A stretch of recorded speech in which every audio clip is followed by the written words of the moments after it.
Zložila by som z nich modlitbu za mamičku, veď ona sama je už modlitbou. Jej pohľadenie, jej úsmev, jej láska sú ako modlitba, čo do nej vložil Boh. Mama je láska, lebo aj Boh je láska. Pusto by sa nám žilo bez tých dvoch. Kde som ju uvidel, odkiaľ sme si známi, usmial sa stvoriteľ, keď stvoril srdce mamy. A vedel dobre, že nemôže byť iná, pretože raz aj on jej zverí svojho syna.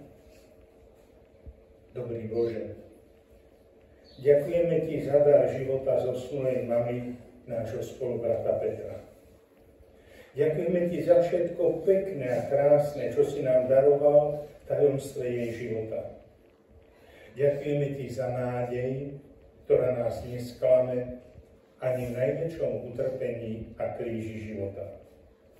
Ďakujeme za nádej, ktorá nás nezahanbí, za večný život, ktorý si nám prislúbil, za pokoj, aký vieš do našich srdc vložiť iba Ty, za radosť, ktorú nám nik nebude môcť vziať, za lásku, ktorá nezaniká.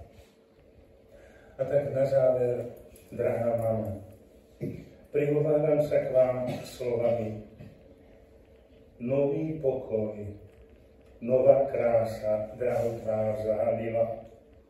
Keď mamička s toľkou láskou ťažký život dožila. Miznú strasti, miznú tiene srdca tvojho dobrého, tiché lúče večnej lásky nech preniknú do neho. Dnes, mamička, tvoja láska slávi svoj deň víťazný, keď sa každá chvíľa ťažká v nové svetlo premení. Každý deň si brala svoj kríž spolu s Kristom trpiacim, spolu s ním si zomierala, žij na veky spolu s ním. Odpusť deťom ťažké chvíle a nauč nás milovať v nádeji tej, čo nám dáva radosná zväzť Kristova.